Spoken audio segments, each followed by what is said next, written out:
जय Hind defence lovers. आज की टॉप हेडलाइंस कुछ इस प्रकार है। 2 सितंबर को आईएनएस विक्रांत के साथ इंडियन नेवी को मिलेगा एक नया निशान। तेजस MK2 2030 तक हो पाएगा ऑपरेशनली अवेलेबल। लद्दाख में एक बार फिर से फ्रिक्शन पॉइंट के पास एक नए इलाके पर अपना दावा ठोककर चीन ने भारतीय ग्रामीणों को वहां जाने से रोका। एयरफोर्स डे से पहले इंडियन एयरफोर्स औपचारिक रूप से स्थापित करेगी LCH की पहली यूनिट। और चीन ने भारत के पहले स्वदेशी एयरक्राफ्ट कैरियर को बताया डिफेक्ट वाला प्लेटफॉर्म।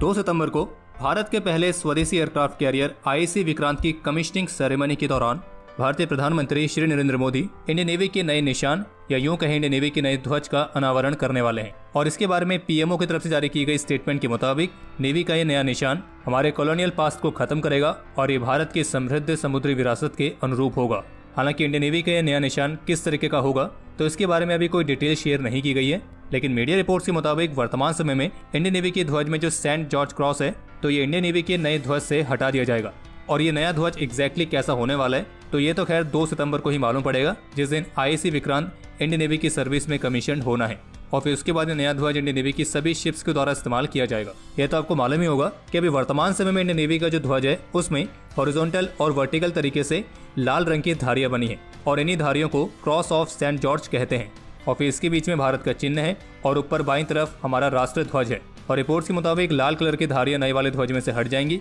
और ऐसा भी माना जा रहा है कि इस नए ध्वज के साथ नेवल क्रेस्ट को फिर से झंडे पर लगाया जा सकता है। और वैसे जानकारी के लिए आपको बता दें कि इंडियन नेवी का जो निशान है ये पास्ट में करीब 4 बार ऑलरेडी बदला जा चुका है। 1947 से 1950 तक इंडियन नेवी का जो निशान था तो उसमें यही क्रॉस ऑफ सेंट जॉर्ज के साथ ऊपर बाईं तरफ UK का नेशनल फ्लैग यूनियन जैक था।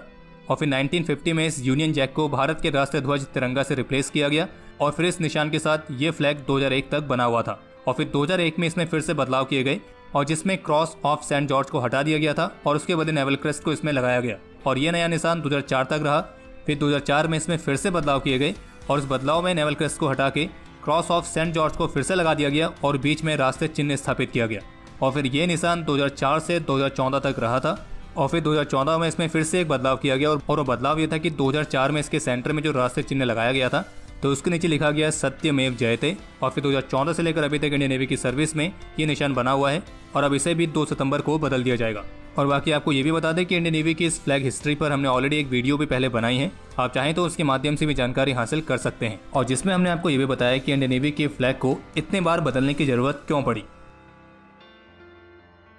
अभी हाल ही में बिजनेस स्टैंडर्ड की तरफ से एक रिपोर्ट जारी की गई है जिसमें बताया गया है कि इस सप्ताह ADA यानी कि एरोनॉटिकल डेवलपमेंट एजेंसी को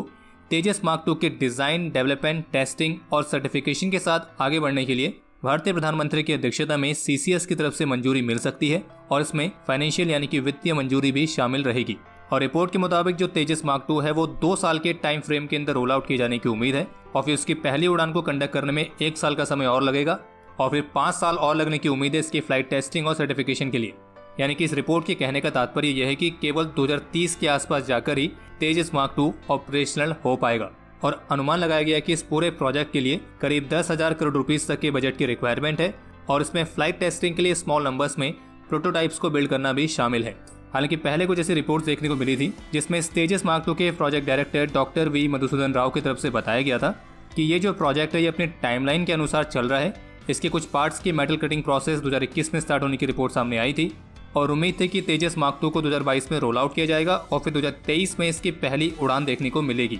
और इस हिसाब से 2026-27 तक इसका प्रोडक्शन स्टार्ट होने की संभावना थी। लेकिन इस लेटेस्ट रिपोर्ट के मुताबिक तेजस मार्क 2 की पहली उड़ान 2024 से 25 के आसपास ही आयोजित हो पाएगी और जैसे कि ये भी कहा गया कि 2030 में जाकर ये फाइटर ऑपरेशनली अवेलेबल हो पाएगा। और बाकी जैसे कि इंडियन एयरफोर्स पहले इस बात को क्लियर कर चुकी है कि वे तेजस मार्क 2 के कम से कम 6 स्क्वाड्रंस को इंडक्ट करने के लिए कमिटेड हैं और फिर एयरक्राफ्ट का प्रोडक्शन स्टार्ट होने के बाद फिर बाकी के एडिशनल नंबर्स पर फैसला लिया जाएगा। बाकी तेजस मार्क 2 क्या है, इसकी क्या कैपेबिलिटीज हैं, ये कैसे अलग होने वाला है तो इस पर ऑलरेडी हम वीडियोस पहले बना चुके हैं, उनके माध्यम से भी आप जानकारी हासिल कर सकते हैं और लिंक आपको इस वीडियो के डिस्क्रिप्शन में मिल जाएगा। बाकी बिजनेस स्टैंडर्ड की जो ये तेजस मार्क 2 को लेकर रिपोर्ट सामने आई है तो इस पर अभी एयरफोर्स ऑफिशियल्स की तरफ से कोई कमेंट देखने को नहीं मिला है।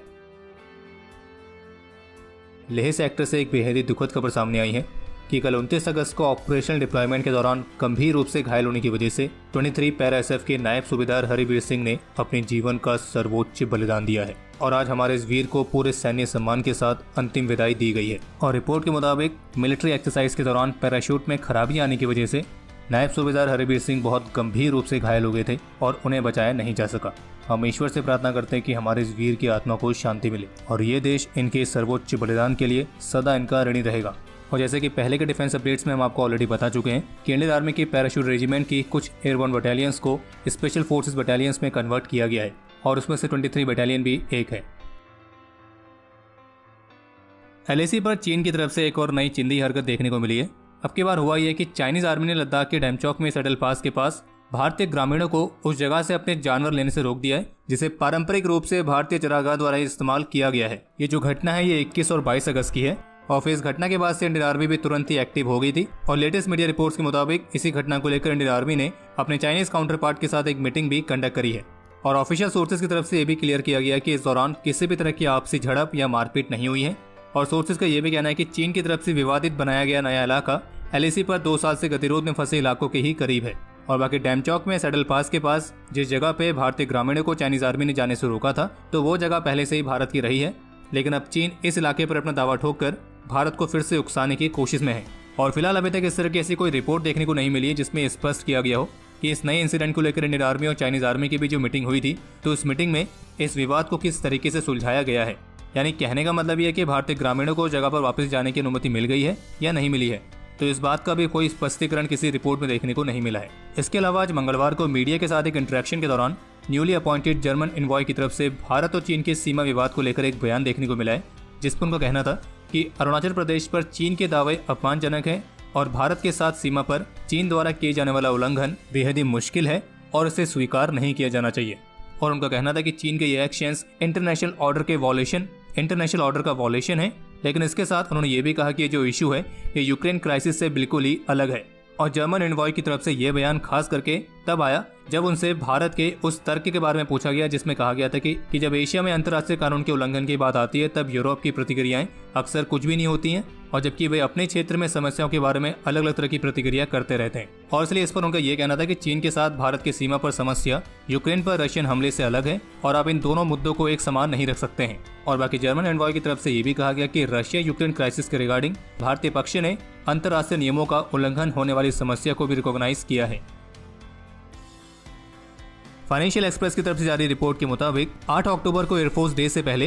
इंडियन एयरफोर्स जोधपुर में भारत के स्वदेशी लाइट कॉम्बैट हेलीकॉप्टर्स यानी कि LCH के पहले यूनिट को औपचारिक रूप से रेस करेगी और इस पहले यूनिट में 10 LCH हेलीकॉप्टर्स रहने वाले हैं। और बाकी रिपोर्ट के मुताबिक अभी LCH में स्वदेशी कंटेंट लगभग 45% है, लेकिन इसके सीरीज प्रोडक्शन वर्जन में ये 55% तक पहुंच जाएगा। एक अपडेट ये भी सामने आया है कि दिसंबर क्वार्टर तक भारत सरकार BEML के प्राइवेटाइजेशन के लिए फाइनेंशियल बिड्स को इनवाइट कर सकती है और जबकि इससे पहले कॉर्पोरेट अफेयर्स मिनिस्ट्री की तरफ से BEML के लैंड और नॉन कोर एसेट्स को BEML लैंड एसेट्स लिमिटेड में डीमर्ज करने के लिए अप्रूव किया गया था। और बाकी जानकारी के लिए आपको बता दें कि जो ये BEML है वो इंडियन मिलिट्री के लॉजिस्टिक मैनेजमेंट में एक बहुत महत्वपूर्ण भूमिका निभाती है। बाकी इसके अलावा जैसा कि 2 सितंबर को भारत का पहला स्वदेशी एयरक्राफ्ट कैरियर इंडियन नेवी की सर्विस में कमीशन होने के लिए तैयार है, तो इसी बीच हमारे पड़ोस की चिंदी मीडिया की तरफ से भारत के इस एयरक्राफ्ट कैरियर पर कुछ प्रतिक्रियाएं देखने को मिली हैं जिसमें उन्होंने INS विक्रांत को एक इनकम्प्लीट कॉम्बैट प्लेटफॉर्म बताया है और ये भी कहा है कि जब तक कि 18 से 20 महीने तक इसके पास अपनी पूरी कैपेबिलिटी नहीं आ जाती है, यानी कि इसके लिए जरूरी फाइटर एयरक्राफ्ट और ऐसी बाकी के एसेट्स, तब तक उस टाइम पीरियड तक विक्रांत सर्विस में डिफेक्ट के साथ रहेगा। और ये दावा चिंदी मीडिया ने अलग अलग रिपोर्ट्स और अलग अलग एनालिस्ट के हवाले से किया है। और इसी तरह के और भी कुछ बड़े बड़े दावे चिंदी मीडिया की तरफ से किए गए हैं जिसमें उन्होंने किसी फॉरेन मीडिया के हवाले से बताया है कि IIC विक्रांत में रडार्स जैसे महत्वपूर्ण इक्विपमेंट भी इंस्टॉल नहीं किए गए हैं। पर खैर IIC विक्रांत को लेकर चिंदी मीडिया की तरफ से इस तरह की प्रतिक्रिया स्वाभाविक है और बाकी एक कारण ये भी हो सकता है कि शायद चाइना में बर्नॉल नहीं मिलता है, तो इस वजह से अब जले पे लगाने के लिए उनके पास कुछ है नहीं, तो यहाँ पे वो अपनी प्रतिक्रिया देके अपने उस दर्द को थोड़ा कम कर ही सकते हैं। और बाकी इस बात में कोई डाउट नहीं है कि IIC विक्रांत एक बहुत इंपॉर्टेंट प्लेटफॉर्म है और रही बात इसकी फुल कॉम्बैट कैपेबिलिटीज की, तो समय के साथ साथ वो आ जाएंगी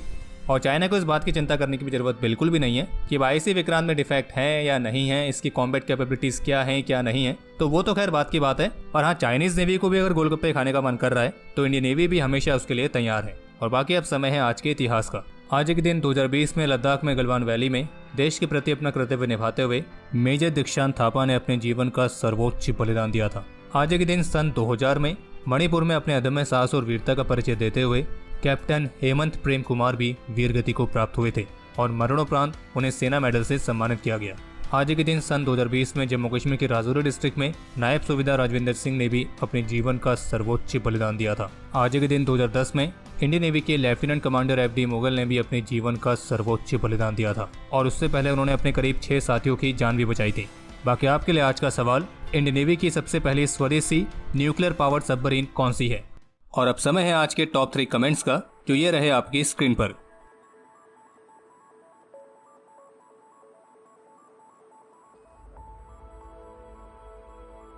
तो हमारे आज के इस एपिसोड के लिए इतना ही। उम्मीद है आपको एपिसोड पसंद आया होगा। अगर पसंद आए तो वीडियो को लाइक कीजिए, शेयर कीजिए और बाकी हमारे मर्चेंडाइज के नए डिजाइन्स को चेकआउट करना ना भूलें, जिसका लिंक आपको वीडियो के डिस्क्रिप्शन में मिल जाएगा। और बाकी अगर आपने चैनल को सब्सक्राइब नहीं किया है तो चैनल को भी सब्सक्राइब जरूर करें।